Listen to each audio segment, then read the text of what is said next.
Welcome back மக்கள். Welcome back to another games hero card session. நீங்க நம்ம என்ன பார்க்க போறோம்னா, ஹார்ட் டிஸ்க் வந்துட்டு ஹையஸ்ட் யூசேஜ் போயிருக்கும் நிறைய பேருக்கு. ஸோ அதை வந்துட்டு எப்படி சரி பண்ணலான்றதான் பார்க்க போறோம். சரி பண்ணலாம்னு இல்லை, அதை எப்படி குறைக்கலான்றதான் மோஸ்ட்லி நம்ம நீங்க பார்க்க போறோம். ஃபர்ஸ்ட் வந்து ஃபைல் எக்ஸ்ப்ளோர் ஓப்பன் பண்ணிக்கோங்க. ஓப்பன் பண்ணோடனே உங்களோட CDEFG இது மாதிரி எனக்கு இருக்கிற மாதிரி உங்களுக்கும் இருக்கும். ஸோ அப்படியே ரைட் கிளிக் பண்ணிட்டு ப்ராப்பர்ட்டிஸ் கொடுத்தீங்கன்னா டூல்ஸ் போயிட்டு இந்த ஆப்டிமைசேஷன் அண்ட் டீஃப்ராக்மெண்ட் ட்ரை அப்படின்னு ஒன்று இருக்கு. அதில் போய் ஆப்டிமைஸ் கொடுத்தீங்கன்னா ஒரு பாப்அப் விண்டோ ஓப்பன் ஆகும். ஸோ இப்போ வந்துட்டு ஹார்ட் டிஸ்க் இருக்குன்னா அதுக்கு நீங்க கொடுத்தீங்கன்னா ரெண்டுத்துமே செலக்ட் பண்ணி கண்ட்ரோல் அழுத்திட்டு நீங்க கொடுத்தீங்கன்னா ரெண்டுமே எல்லாமே நீங்க செலக்ட் பண்ணலாம். ஒன்னா நீங்க இல்லைனாலுமே தனியாக செலக்ட் பண்ணிக்கலாம். ஸோ நீங்க செலக்ட் பண்ணிட்டு நீங்க இந்த ஆப்டிமைஸ் கொடுத்தீங்கனாலே அதுவே டீஃப்ராக்மெண்ட் பண்ணிடும். ஸோ டீஃப்ராக்மெண்ட்ன்ற ப்ராசஸ் வந்துட்டு ஸோ ஹார்ட் டிஸ்கை பொறுத்த வரைக்கும் ஒரு டிஸ்க்ல தான் டேட்டா ரைட் பண்ணும். ஸோ அப்படி ரைட் பண்ணும்போது ஒரு ப்ராப்பரான வேல வந்துட்டு அதை ஃபர்ஸ்ட் அரேஞ்ச் பண்ணணும். அதாவது ஒரு 2-3 ஃபைல் நீங்க ஏற்றிட்டு இருக்கும்போது அது ஒரு 1000-2000 ஃபைல் இருக்கும்போது அது அங்கங்கன்னு இருக்கும். ஸோ இந்த டீஃப்ராக்மெண்ட் ப்ராசஸ் வந்துட்டு அது மொத்தமாக ஆர்கனைஸ் பண்ணி ஒரு இடத்துல வைக்கிற மாதிரி இருக்கும். ஸோ அதனால சீக்கிரமா அது வந்துட்டு அந்த ஃபைலையோ அந்த ப்ரோக்ராமையோ அதை ஃபெச் பண்ண முடியும். ஸோ நீங்க ஆப்டிமைஸ் கொடுத்து அதை நீங்க வந்துட்டு இன்னும் வந்துட்டு டீஃப்ராக்மெண்ட் பண்ணி இன்னும் ஃபாஸ்ட் ஆக்கலாம். ஸோ இது ஒரு வே. ஸோ அனதர் வே வந்துட்டு என்னன்னு பார்த்தீங்கன்னா டாஸ்க் ஷெடியூலர். ஸ்டார்ட்ல போயிட்டு டாஸ்க் ஷெடியூலர் டைப் பண்ணீங்கன்னா வந்துடும். ஸோ அதை நீங்க கிளிக் பண்ணீங்கன்னா ஸோ இப்படி ஒரு விண்டோ ஓப்பன் ஆகும். இந்த விண்டோவில் நீங்க எங்க போகணும்னா மேல போயிட்டு ஃபர்ஸ்ட் இப்படி இருக்கும் டாஸ்க் ஷெடியூலர் லைப்ரரின்னு. அதில் மைக்ரோசாஃப்ட்டை தேடிக்கோங்க. அதில் போய் விண்டோஸ் போயிட்டு விண்டோஸ் டிஃபெண்டர் அப்படின்னு ஒன்று இருக்கும். ஸோ இங்கே போய் நீங்கள் விண்டோஸ் டிஃபெண்டர்னு கீழே வந்தீங்கன்னா இருக்கும். இதோ இங்கே இருக்கு பார்த்தீங்களா விண்டோஸ் டிஃபெண்டர். ஸோ விண்டோஸ் டிஃபெண்டரை பொறுத்த வரைக்கும் என்னடா நீங்கள் ஹார்ட் டிஸ்கை பற்றி சொல்லிட்டு விண்டோஸ் டிஃபெண்டர் கிட்ட போற அப்படின்ற மாதிரி ஒன்று நீங்கள் சொல்றது எனக்கு புரியுது. பட் அதுக்கு ஒரு காரணம் இருக்கு.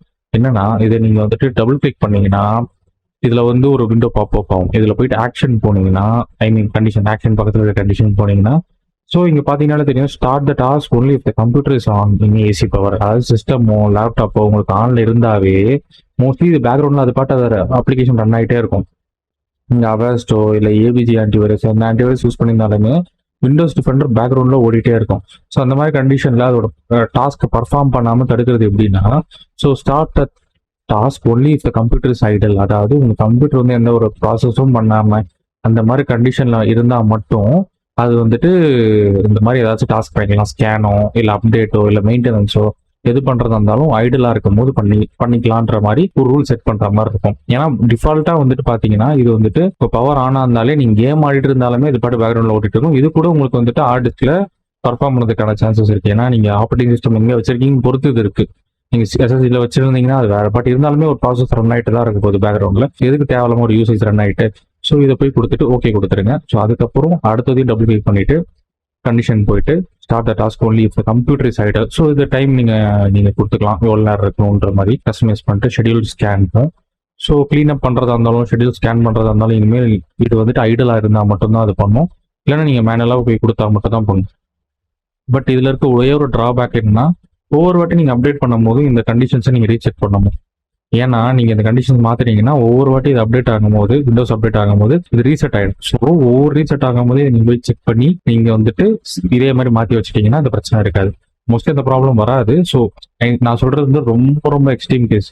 அவங்க வந்துட்டு ஹார்ட் டிஸ்க் அஃபோர்ட் பண்ண முடியாம அவங்க யூசேஜ் அதிகமாயிட்டு இருக்கும் போது இது கொஞ்சம் குறைக்கலாம். ஸோ அந்த டீஃப்ராக்மெண்ட்டும் உங்களுக்கு கொஞ்சம் குறைக்கலாம் அந்த யூசேஜை பொறுத்த வரைக்கும். ஸோ நெக்ஸ்ட் டிப் என்னன்னு பார்த்தீங்கன்னா ஸ்டார்ட்ல போயிட்டு சர்வீசஸ் போயிட்டு கொடுத்தீங்கன்னா கொடுத்த உடனே ஒரு விண்டோ பாப்அப் ஆகும்.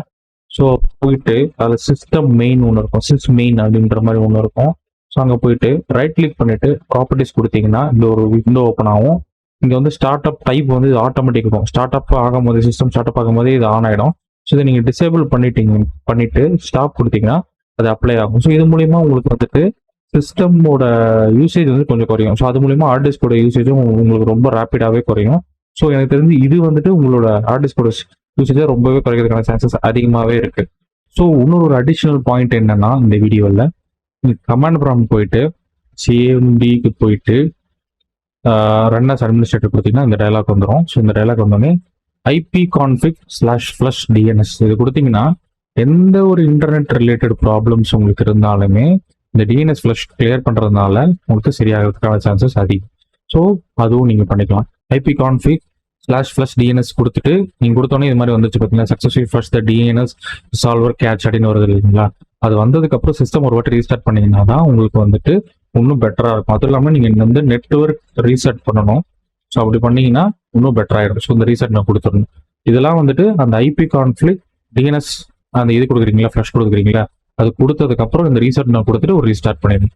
இது பண்ணினதுக்கு அப்புறம் எல்லாமே அந்த கேட்ச் எல்லாமே ரிமூவ் ஆகி உங்களுக்கு வந்துட்டு கொஞ்சம் இன்டர்நெட் ப்ராப்ளம் எல்லாமே ரிசால்வ் ஆகி வந்துடும். ஸோ நெக்ஸ்ட் இன்னொரு விஷயம் என்னன்னா, எனக்கு வந்து சிஸ்டம் வந்து நல்லா இருக்கு, நல்லா இல்லை ப்ரோ, அடிக்கடி வந்து ஹேங் ஆகி கிராஷ் ஆயிடுது, என்னன்னே தெரியல அப்படின்னீங்கன்னா SFC/scan now கொடுத்தீங்கன்னா இதுவே ஆட்டோமேட்டிக்கா ஸ்கேன் பண்ணி இதுவே ட்ரபிள் ஷூட் பண்ணி சரி பண்ண பார்க்கும். மோஸ்ட்லி அண்டர் தட் கண்டிஷன் உங்களுக்கு வந்து சிஸ்டம் ஆட்டோமேட்டிக்கா அதோட நல்ல கண்டிஷனுக்கு எடுத்துட்டு போகும். இல்லைன்னா ரிசால்வ் பண்ணி அது ஒரு நார்மல் கண்டிஷன் எடுத்து வந்து உங்களுக்கு வச்சிடும். அவ்வளவுதான் கைஸ் இந்த வீடியோ. இந்த வீடியோ உங்களுக்கு பிடிச்சிருக்குன்னு நினைக்கிறேன். பிடிச்சிருந்தா மறக்காம லைக், சப்ஸ்கிரைப், ஷேர் பண்ணிட்டு, அதுவும் இல்லாம உங்களுக்கு எந்த விதத்தில் ஹெல்ப்ஃபுல்லா இருந்துச்சு அப்படின்ற மாதிரி சொல்லுங்க. ஸோ நான் சொன்ன மெத்தட்ஸ் எல்லாம் ட்ரை பண்ணிட்டு அது எவ்வளவு ஒர்க் ஆயிருக்கு, ஒர்க் ஆகலன்றதையும் சொல்லுங்க. இன்கேஸ் உங்களுக்கு வேற ஏதாவது இஷ்யூ இருந்தாலுமே தயவு செய்து கமெண்ட்ல சொல்லுங்க. ஸோ அதையும் நம்ம ட்ரபிள் ஷூட் பண்ண ட்ரை பண்ணலாம். Until then, it's bye bye from GB. Tata, bye.